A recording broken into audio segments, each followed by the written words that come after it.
ہم صحابہ کو دیکھتے ہیں، انہوں نے ساری زندگی اتباع سنت میں گزاری تھی۔ حضرت انس بن مالک رضی اللہ تعالیٰ عنہ کو کسی نے دیکھا کہ شوربے سے کدو شریف کے ٹکڑے نکال نکال کے کھا۔ کسی نے پوچھا یہ کیا کر رہے ہو؟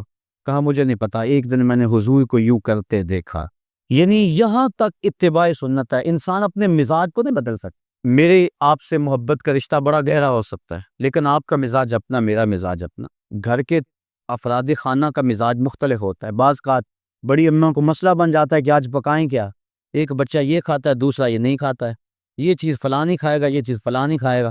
تو گھر کے افراد محبت بھی بڑی گہری، لیکن آپس میں انسان کی جو طبیعت ہے اس میں ہم آہنگی نہیں ہوتی ہے۔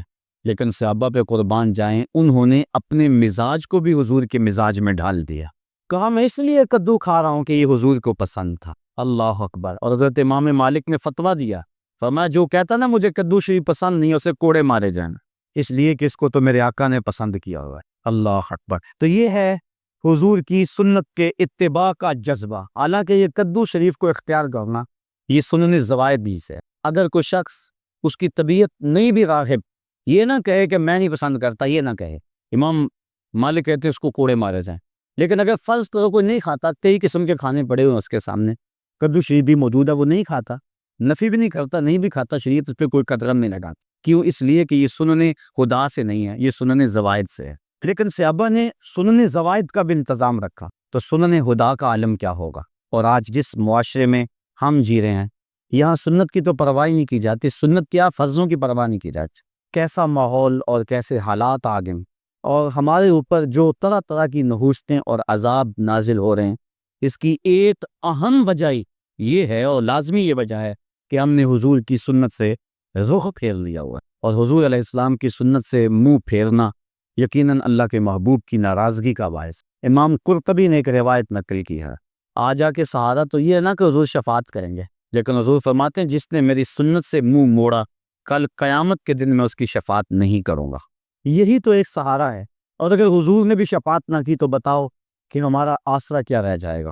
تو صاحبو، سنت پر عمل یہ ایک مومن کا شعار ہے اور مومن کا مزاج ہے۔ اور آقا کریم علیہ السلام نے اپنی سنتوں کے احیاء پر کتنا پیارا وعدہ دیا کہ جو فساد امت کے دور میں میری ایک سنت کو زندہ کرے گا، اللہ اسے 100 شہیدوں کا ثواب عطا فرمائے۔ ایک شہید کا درجہ تھوڑا نہیں ہے، اس کے خون کا قطرہ زمین پر گرنے سے قبل اس کے سارے گناہ معاف کر دیے جاتے۔ اس نے اپنی جان جیسی متاع عزیز وار دی ہوتی، لیکن جو سنت پہ حامل ہوگا تو اس کو 100 شہیدوں کا ثواب ملے گا۔ اس لیے کہ سنت پہ عمل کرنا فساد امت کے دور میں انتہائی مشکل ہے۔ نفس روکتا ہے، معاشرہ روکتا ہے، گھر والے روکتے ہیں۔ ایک زمانہ تھا کہ ایک نوجوان کی شادی ہونے لگی تو اس کے گھر والوں نے اس کو کہا کہ آپ داڑھی کٹوا دی، لیکن وہ اڑ گیا ہے۔ اس کے گھر والے میرے تک پہنچے کہ یہ آپ کے درس وغیرہ سنتا ہے، تو آپ جو ہے وہ اسے سمجھائیں کہ یہ داڑھی منڈوا دے۔ میں نے کہا اس میں کیا حرج ہے داڑھی میں؟ تو کہنے لگا کہ وہ اس کا بھائی بھی کہنے لگا یہ میرے سے چھوٹا ہے، لیکن داڑھی کی وجہ سے مجھ سے بڑا نظر آتا ہے۔ میں نے کہا یہی تو حضور کے سنت کا کمال ہے کہ سنت چھوٹوں کو بھی بڑا بنا دیتی۔ تم کہتے یہ بڑا نظر آتا ہے، یہی جو سنت کا کمال ہے۔ سنت عزت دیتی ہے اور بڑائی دیتی ہے۔ میں نے کہا میں تو پتہ نہیں کتنے درسوں کا نتیجہ ہے، اور اللہ سے کتنی دعائیں مانگتا ہوں اپنے سامعین کے لیے کہ یا اللہ جو میں کہوں ان کے دل میں اتار دے۔ تو میں نے جس کو خون جگر سے سینچا ہے، کیا تمہارے کہنے پہ اس کو روک دوں؟ یہ کیسے ہو سکتا ہے؟ میں نے کہا میں تو اس کو تبکی دوں گا کہ جمع رہنا، ڈٹا رہنا، تیرے اوپر اللہ اس کے رسول کا سایہ رہے گا۔ تو یہ کیسا ماحول آ گیا، کیسے حالات آ گئے ہیں۔ لوگ کہتے ہیں کسی کو مسیطر کا تانا، وہ فلاں تو مسیطر ہو گیا، کسی کو کچھ کہہ دیا، کسی کو کچھ کہہ دیا۔ ہمارے معاشرے کے اندر سنت کو خفیف جانا جاتا ہے، اور جس کے نتیجے میں اللہ تعالیٰ کی طرف سے ہمارے اوپر یہ وبال ہے کہ ہم ہر وقت مشکلات اور دکھوں میں مبتلا ہیں۔ اور فرمایا الامائم تیجان العرب، امامے تو عربوں کے سر کا تاج ہے۔ اور جب بدر کے دن فرشتے نازل ہوئے تھے تو ان کے سروں کے اوپر امامے بندھے ہوئے تھے۔ اس طرح داڑھی شریف یہ حضور علیہ السلام کی سنت ہے۔ خسرو پرویز کے 2 قاصب حضور کی خدمت میں آئے، لیکن ان کی مڑی ہوئی داڑیاں اور بڑی ہوئی مونچھیں حضور کے سامنے جب آ کے بیٹھے تو حضور نے فرمایا یہ تم نے کیا شکل بنا رکھی؟ تو انہوں نے کہا ہمارے خداوند خسرو پرویز نے ہمیں داڑھی منڈانے کا حکم دیا۔ تو حضور علیہ السلام غصے میں آ گئے، فرمایا تمہارے جھوٹے خدا نے تمہیں داڑھی منڈانے کا حکم دیا اور میرے خدا نے مجھے داڑھی بڑھانے کا حکم دیا۔ فرمایا جس نے اپنی داڑھی کو عقد کیا، داڑھی کو گانٹھیں دی، اس کو تاؤ دیے، فرمایا میری خبر پہنچا دو کہ اس سے محمد بیزار ہے۔ تو نہ صرف یہ کہ اس نے داڑھی رکھی ہوئی ہے اور ہے بھی وہ مقدار سنت کے مطابق، لیکن اس کو تاؤ دیتا ہے، تو حضور نے بیزاری کا اظہار کیا۔ اور جو حضور کی سنت کو ہی قطع کرتا ہے اور زبان سے وہ دعویٰ کرے کہ میں عاشق رسول ہوں، تو یہ کس طرح اس کے دعوے کو قبول کیا جائے گا؟ مرزا قتیل دہلی کا بہت بڑا شاعر تھا، اور فارسی اس دور میں قومی زبان تھی، بعد میں ریختی آئی، پھر اردو۔ ایران کا کوئی شخص تھا جس نے مرزا قتیل کے اشعار پڑھے تو بڑا خوش ہوا، دل میں ارماں جاگا کہ میں اس کی زیارت کر کے آؤں کہ وہ بڑا صوفی مزاج کوئی بزرگ ہے، چونکہ شعروں کے اندر جو مضامین تھے وہ صوفیانہ تھے۔ وہ سفر کر کے جب پہنچا، گھر کے دروازے کو دستک دی، انہوں نے کہا کہ مرزا صاحب حمام پہ گئے ہیں، تو وہ پیچھے حمام پہ چلا گیا، تو وہ حجام کے سامنے بیٹھ کے اپنی داڑھی کٹوا رہا تھا، مڈوا رہا تھا۔ اس کے ذہن میں کوئی اور نقشہ تھا، کوئی اور تصور تھا۔ جب اس نے اس حال میں دیکھا تو کہنے لگا مرزا یہ کیا کر رہے، داڑھی تراش رہے؟ تو وہ شاعر تھا، اس نے کہا کہ میں داڑھی تراش رہا ہوں، اپنا ہی منہ چھیل رہا ہوں، کسی کا دل تو نہیں تراش رہا۔ تو اس نے کہا کہ یہ تو سمجھتا ہے میں کسی کا دل نہیں تراش رہا، یہ تو حضور کا دل تراش رہا ہے، یہ تو حضور کو تکلیف پہنچا رہا ہے۔ بس بعض کا کوئی ایک جملہ بھی ایسا ہوتا ہے کہ وہ دل پہ اتر جاتا ہے، تو فوراً وہ چیخ مار کے بے ہوش ہو گیا اور گر پڑا۔ اور جب ہوش آئی تو مرزا قتیل نے کہا تعال اللہ چشمم باز کر دی، مرا با جان جاں ہم راز کر دی، تو نے تو میری آنکھ کھول دی اور مجھے یار کی چوکھٹ تک پہنچا۔ تو سنت کا اتباع، اور یہ صرف داڑھی میں ہی نہیں ہے، صرف امام میں بھی نہیں، یہ لباس کی سنت ہے۔ اس کے علاوہ حضور کا جو عمل زندگی ہے، ساری زندگی حضور علیہ السلام نے کسی کو تکلیف نہیں پہنچائی، دکھ نہیں دیا، کسی غریبوں، بیواؤں اور یتیموں کی مدد کرتے، اور بوڑھی عورتوں کا سامان اٹھا کر کے حضور جہاں وہ کہتی وہاں اتار آیا کرتے تھے، وہاں رکھ آیا کرتے تھے۔ یہ سارے حضور کے طریقے ہیں، اور ان طریقوں کو اپنانے والا حضور کا محبوب ہوتا ہے۔ حضرت مجدد الفسانی علیہ رحمہ فرماتے ہیں کہ حضور کی سنت کے اتباع سے بڑھ کر خدا تک پہنچانے والا کوئی اور وظیفہ نہیں ہے۔ سب سے بڑا وظیفہ جو اللہ تعالیٰ تک پہنچاتا ہے بندے کو، وہ حضور کی سنت کا اتباع ہے۔ اس لیے حضرت خواجہ بزرگ شاہ نقشبند بخاری علیہ رحمہ آپ فرماتے ہیں کہ ہمارا کام سنت کا احیاء کرنا ہے اور شریعت کو رواج دینا ہے۔ ہم دنیا کے اوپر پیری مریدی کے لیے نہیں آئے ہیں، ہم تو اللہ اور اس کے محبوب علیہ السلام کے نظام کو رائج کرنے اور حضور کی سنت کو عام کرنے کے لیے آئے۔ تو حضور کی سنت کا اتباع ہر معاملے میں اور ہر حال میں یہ ہمارے اوپر لازمی۔ آؤ تمہیں ایک اور پیار کی کہانی سناؤ، محبت کا ایک اور قصہ سناؤ۔ اللہ کے محبوب علیہ السلام حجرہ عائشہ سے نکلے اور منبر پہ تشریف فرما ہوا، صحابہ منتظر ہیں، آقا گفتگو کا آغاز کرنے لگے۔ ابھی الفاظ کی ترتیب ہی بن رہی تھی کہ ایک سمت سے رونے کی آواز آئی۔ صحابہ دائیں بائیں دیکھتے ہیں، رونے والا نظر نہیں آتا۔ پھر اچانک دیکھا کہ ایک سمت کھجور کا خشک تنا ہے جس سے سسکیوں کی آواز آ رہی ہے۔ آج پہلے دن حضور منبر پہ بیٹھے تھے، پہلے تنے کے ساتھ ٹیک لگا کے واز کیا کرتے تھے، کبھی حضور اس کے اوپر ہاتھ بھی رکھ لیتے۔ آج کسی انصاری نے منبر بنایا کہ حضور لوگ زیادہ ہو گئے، آپ منبر پہ بیٹھ جایا کریں، تنے کو اٹھا کے ایک سمت رکھ دیا اور حضور کے لیے منبر بچھا دیا۔ آقا حجرہ سے نکلے، راستے میں تنا پڑا تھا، اس کے قریب سے گزر کے آپ منبر پہ بیٹھ گئے۔ اس کو جدائی کا منظر گوارا نہ ہو سکا، فصاح النقلۃ سیاح الصبی، وہ حضور کا کنا اس طرح روتا ہے جس طرح بچہ بلک کے روتا ہے۔ بلکہ حضرت جابر رضی اللہ تعالی عنہ سے روایت ہے، وہ فرماتے ہیں کہ کہانین ناقۃ القلوج، جس کا اونٹنی کا بچہ بچھڑ گائے اور وہ چیخیں مارتی ہے، ہم نے اس کو اس طرح روتے ہوئے دیکھا۔ اور بخاری شریف کے اندر روایت ہے کہ اس قدر رو رہا تھا صحابہ کو لگتا تھا کہ پھٹ جائے گا۔ اور ابن حبان نے جو روایت نقل کی ہے وہ کہتے ہیں ہاں، جب اس کا درد بھرا تو واقعی ایسا ہوا حتی ارتج المسجد، اللہ اکبر، یہاں تک کہ مسجد گونج اٹھی۔ وارتساقط البنا، اگر امت باقی معاملات کی طرح ناموس رسالت پر حملے کو برداشت کرنے کی پوزیشن میں آ جاتی ہے تو یہ بات سن لے کہ امت کے پاس پھر کچھ بھی نہیں بچتا ہے، امت کے پلے پھر کچھ بھی نہیں رہتا۔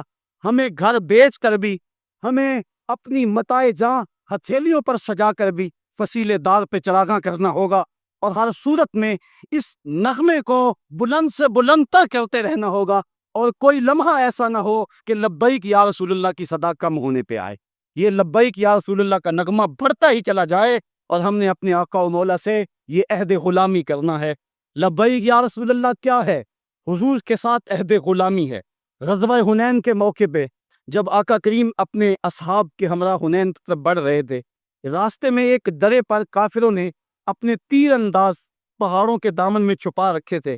مسلمان تو لڑائی کے لیے جا رہے تھے، لیکن اچانک جب حملہ ہو گیا تو اس غیر متوقع حملے کی وجہ سے مسلمان پریشان ہو گئے، اور ایک مرتبہ لشکر کے اندر بھگدڑ مچ گئی۔ تو راوی بیان کرتا ہے کہ جب سب لوگ بھاگ رہے تھے، حضور علیہ السلام نے یہ جملہ کہتے ہوئے انا النبی لا کذب انا ابن عبد المطلب کہا، یہ کوئی جھوٹ نہیں، میں اللہ کا نبی ہوں، میں عبد المطلب کا بیٹا ہوں۔ یہ کہہ کے حضور علیہ السلام نے اپنی گھوڑے کو ایڑ لگائی اور حضور علیہ السلام آگے بڑھے، اور حضور نے دائیں مڑ کے دیکھا اور فرمایا یا معاشر الانصار، اے گروہ انصار۔ تو سب انصار نے مل کے جواب دیا لبیک یا رسول اللہ، ابشر نحن معاک، حضور ہم حاضر ہیں، آپ کو بشارت ہو، آپ خوش ہو جائیں، ہم آپ کے ساتھ ہیں۔ پھر حضور نے بائیں سمت دیکھا اور پھر کہا یا معاشر الانصار، تو صحابہ نے پھر کہا لبیک لبیک نحن معاک یا رسول اللہ، حضور ہم حاضر ہیں، ہم حاضر ہیں، ہم آپ کے ساتھ ہیں، اور جلدی جلدی اپنے اونٹ موڑنے لگے۔ روایات میں پڑھا ہے کہ جب صحابہ اونٹ موڑتے تھے، اگر کسی کا اونٹ سرکشی کرتا اور واپس نہیں مڑ رہا تھا، اس نے اس کو بھی بہت سمجھا اور اونٹ سے چھلانگ لگائی اور دوڑتا ہوا حضور کے پاس آ گیا اور کہتا تھا لبیک لبیک نحن معاک یا رسول اللہ صلی اللہ علیہ وسلم، حضور ہم حاضر ہیں، ہم حاضر ہیں، ہم آپ کے ساتھ ہیں۔ آقا کریم علیہ السلام کو صحابہ نے وہ جو جواب دیا، آج اس جواب کا تسلسل اور اس کے صدائے بازگشت پوری دنیا پہ گونج رہی ہے، اور کائنات کا ایک ایک بچہ، ایک ایک مسلمان یہ پکار رہا ہے۔ بلکہ یہ جب پہلی مرتبہ ایسا ہوا، یہ تو حرم کی دیواروں پر بھی اور مکہ المکرمہ اور مدینہ شریف کے درمیان جو روڈ ہے، وہاں بڑے بڑے بورڈ اویزا کر دیے گئے اور وہاں لکھا یا لبیک یا رسول اللہ۔ آج ہم نے عہد غلامی کرنا ہے اپنے آقا سے، اور ہم نے اپنی محبت کا اظہار کرنا ہے۔ بات جہاں تک حضور کی عظمت کی ہے، اللہ تعالیٰ نے قرآن میں فرمایا وَرَفَعْنَا لَكَ ذِكْرَكَ، محبوب تیرا ذکر ہم نے بلند کیا ہے۔ یہ ڈنمارک کے لوگ جو مرضی کرتے رہیں، حضور کی عظمتوں کو تا سکتے۔ چاند کی طرف منہ کر کے تھوکنے سے اس کی نوری کرنوں کو میلا تو نہیں کیا جا سکتا۔ وہ ہیرا کا چاند، وہ عرب کی روشنی، وہ آمنہ کا راج تلارا، جس کے سر پہ وَرَفَعْنَا لَكَ ذِكْرَكَ کا تاج میرے رب نے رکھا ہے، اس کی عظمتوں کو کون گھٹا سکتا ہے؟ یہ ہمارا امتحان ہے، یہ ہماری آزمائش ہے کہ ہم اس سلسلے کے اندر کیا کرتے ہیں، اور اس سلسلے کے اندر اپنا کردار کیا پیش کرتے ہیں۔ میرے آقا کریم نے جب بھی اپنے گستاخ کے لیے کسی شخص کو پکارا، ہمیں تاریخ بتاتی ہے کہ اس نے لبیک کہتے ہوئے عرض کی حضور میں ایک لمحے کی تاخیر کے بغیر حاضر ہوں۔ ہمیں تاریخ بتاتی ہے کہ ایک بدبخت خالد الحزلی مکے میں بیٹھ کر حضور کی توہین کرتا تھا۔ ایک دن حضور نے ابن انیس سے کہا ابن انیس میری بات سنو، تو انہوں نے جواباً کہا روحی لے روح کا فداؤن مرنی بما تشاء، حضور میری روح آپ کی روح پہ قربان ہو، آپ حکم تو کریں میں پورا کروں گا۔ تو آقا کریم نے فرمایا کہ میرا حکم یہ ہے کہ خالد حزلی کا مجھے سر لا کے دو۔ تو پھر انہوں نے یہ نہیں کہا کہ میں اکیلا ہوں، میں تنہا ہوں، وہیں سے اٹھے اور مکے کا سفر شروع کیا، اور 18 دن کے بعد واپس بھی آ گئے اور اس کا سر حضور کے قدموں میں ڈال دیا۔ تو جب آقا کریم علیہ السلام نے اس کو دیکھا تو آقا کریم نے اسے مبارک دی اور اپنا عصا عطا فرمایا، اور فرمایا کہ یہ تیرے اور میرے درمیان حشر کے دن نشانی ہوگے۔ اور پھر حضرت ابن انیس رضی اللہ تعالی عنہ جب فوت ہونے لگے، آپ نے اپنے اہل خانہ کو وصیت کی جب میں مروں تو یہ میرا عصا جو ہے جو حضور نے مجھے عطا کیا میرے کفن میں لپیٹ دینا، تاکہ کل قیامت کے دن میں عصا لے کر حضور کے سامنے جاؤں۔ اور آقا نے کہا تھا کہ یہ میرے اور تیرے درمیان حشر کے دن نشانی ہوگی۔ میں جب یہ لفظ پڑھے تو میری روح کانپنے لگی، میرا دل پھٹنے لگا، اور عجیب کیفیت میرے اوپر طاری ہو گئی۔ میں نے کہا ابن انیس تیرے پاس تو نشانی موجود ہے، حضور نے عصا دیا اور حشر میں کوئی نشانی پیش کر دے گا، اگر حضور نے ہم سے کوئی نشانی مانگی تو کیا نشانی ہمارے پاس ہوگی؟ حضور نے کہا کہ تم نے میرے گستاخوں کے لیے کیا کیا؟ تو ہم دیکھیں، سوچیں، گریبان میں جھانکیں کہ ہم کس طرح چین سے سو جاتے ہیں، کس طرح کھانا کھاتے ہیں، کس طرح پانی پیتے ہیں۔ حضرت امام مالک نے تو کہا تھا کہ دو ہی باتیں ہیں اس دھرتی پہ، یا مومن زندہ رہے گا یا گستاخ رسول زندہ رہے گا۔ کہا ایک ساتھ دو زندہ نہیں رہ سکتے ہیں۔ حضرت معاذ بن جبل نے گھوڑے سے اترنے سے انکار کر دیا جب یمن میں گئے۔ کہا مجھے پتا چلا تمہاری دھرتی میں ایک گستاخ رسول بستا ہے، جب تک وہ گستاخ یہاں موجود ہے میں اس دھرتی پہ قدم نہیں رکھ سکتا، اتنی دیر تک اتروں گا نہیں جب تک اس کا سر میرے سامنے نہیں ہوگا۔ تو یہ تھی ہمارے بزرگوں کی کہانیاں۔ تو میں کہہ رہا تھا، سوچ رہا تھا کہ ابن انیس تیرے پاس تو نشانی ہے، کاش ہمیں بھی نشانی مل جائے۔ قیامت چیمہ شہید نے بھی ایک نشانی حاصل کر لی، غازی علم الدین شہید نے بھی ایک نشانی حاصل کر لی، غازی عبد القیوم نے بھی ایک نشانی حاصل کر لی۔ یہ ہیں وہ نشانیاں جو کل حضور کی خدمت میں لے کر حاضر ہوں گے۔ حضرت غازی علم الدین اپنی گردن کی ٹوٹی ہوئی ہڈی لے کر شامل ہوں گے، اور غازی احمد چیمہ شہید اپنے بدن کے اوپر ہٹلر کے بیٹوں کے لگائے ہوئے زخم لے کر حضور کے سامنے پیش ہوں گے۔ ان کے پاس تو نشانیاں موجود ہیں۔ پھر میں نے سوچا چلو لبیک یا رسول اللہ کانفرنس میں زور لگا کے لبیک یا رسول اللہ کہہ کے عہد تو کریں کہ اور ہمارے مقدر، پھر ہماری یہ قسمت کہ ہمیں بھی کوئی نشانی مل جائے اور ہم بھی اس پہ ساری زندگی ناز کریں اور اپنے بچوں کو نصیحت کریں کہ اس کو ہمارے کفن میں لپیٹ دینا۔ آج اس نشانی کی طلب کے لیے، اس کی آرزو کے لیے، اپنے آقا سے عہد غلامی کرنے کے لیے، اور اپنی جان، اپنا مال، اپنی صلاحیتیں، اپنا وقت، اپنی نسلیں حضور پر قربان کر دینے کے لیے اس عزم کے ساتھ لبیک یا رسول اللہ کا نعرہ بلند کریں۔ یہ ایک رسم نہ ٹھہرے، بلکہ یہ تمہارے دل کے دھڑکن کی صدا ہو، اور دل تمہارے آنسو اس کے زدا کے اندر جذب ہوں، اور محبتوں کے ساتھ اپنے آقا سے عرض کریں لبیک یا رسول اللہ، لبیک یا رسول اللہ، لبیک یا رسول اللہ۔ یہ صدائے دل نواز میرے ساتھ لگا کے گنبد خضرا کے مکین کو گواہ بنائیں اور عرض کریں آقا ہم جو کچھ ہیں ماضی سے درگزر فرما دیں، آج ہم عہد کرتے ہیں کہ ایک ایک سانس آپ کے نام وقف کر دیں گے۔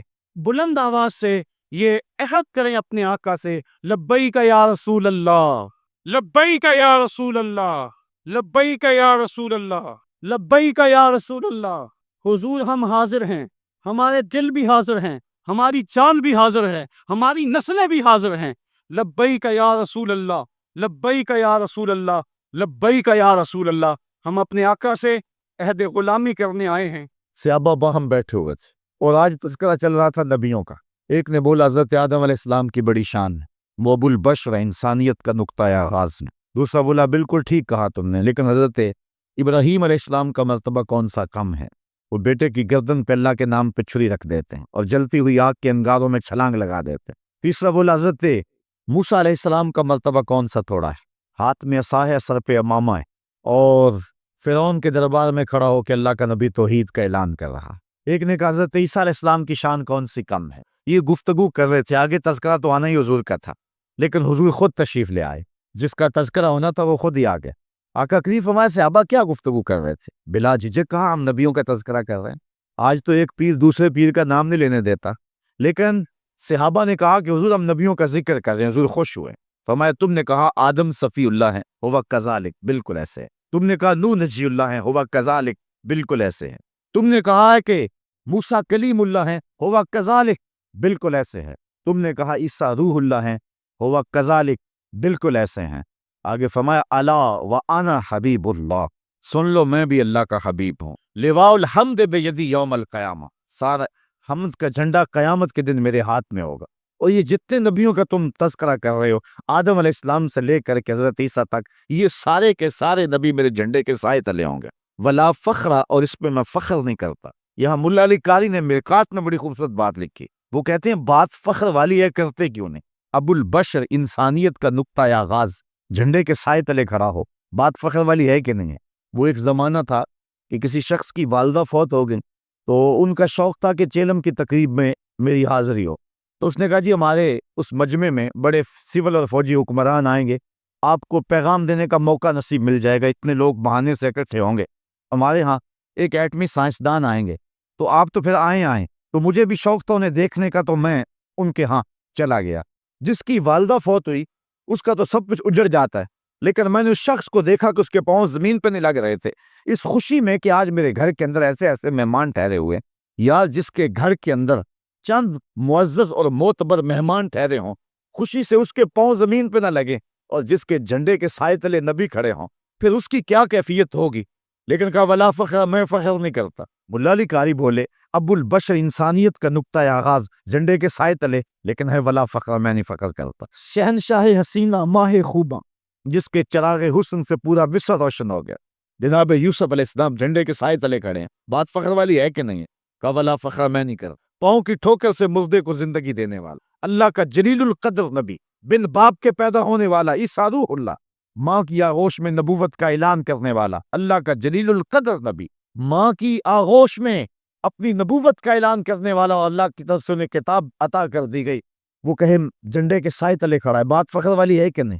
کہا ولا فخر، میں نہیں کرتا۔ ملا علی قاری کہتے ہیں جب بات فخر والی ہے تو کرتے کیوں نہیں؟ پھر خود ہی کہا یہ حضور کے لیے فخر کی بات نہیں ہے کہ نبی جھنڈے کے سائے تلے آئے، بلکہ یہ نبیوں کے لیے فخر کی بات ہے کہ حضور کے جھنڈے کا سایہ مل گیا ہے۔ فخر کا دل میں دریچہ باز کرنا چاہیے، جن کا تو آقا ہے ان کو ناز کرنا چاہیے، یہ ان کے لیے ناز کی بات ہے کہ حضور کے جھنڈے کا سایہ نصیب ہو گئے۔ لوگ چاند پہ جا کے فخر کر رہے ہیں، میرا نبی چاند کو قدموں میں بلا کر بھی فخر نہیں کر رہا۔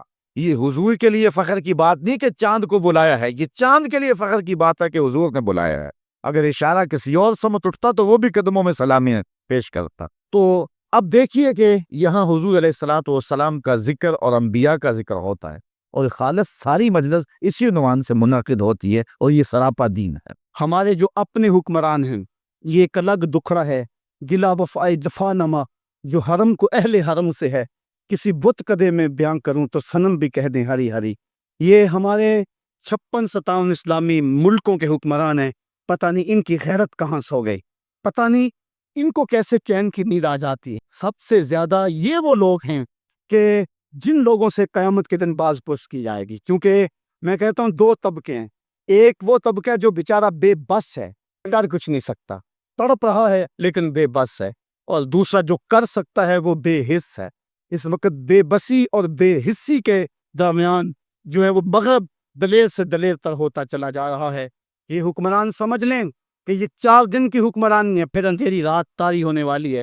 اگر انہوں نے ناموس رسالت کے لیے کچھ کیا، تاریخ میں ان کا نام رہے گا، جس طرح سلطان نور الدین زنگی، جس طرح سلطان صلاح الدین ایوبی کا نام باقی ہے، ورنہ مٹ جائیں گے۔ ان کے اوپر جو لتر برسیں گے ان کی بھی بولیاں لگے گی، ان کی بھی قیمت لگے گی، اگر انہوں نے حضور علیہ السلام کی ناموس کے حوالے سے کوئی کام نہ دکھایا۔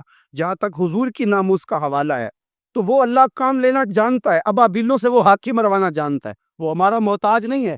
ابن حجر نے لکھا ہے اس بات کو کہ جب منگولوں نے پوری مسلم دنیا پہ قبضہ کر لیا، اور وہ دن بڑے دردناک دن تھے، جب بغداد میں خون بہہ رہا تھا، جب غرناطہ لٹ رہا تھا، جب جامعہ نظامیہ کی لائبریری دجلہ کی موجوں کی زد پہ تھی، جب تہ خانوں میں پانی چھوڑ دیا گیا اور ہم نے 1.25 لاکھ لاشیں وہاں بھی اٹھائیں، وہ دن بڑے دردناک دن تھے تاریخ کے۔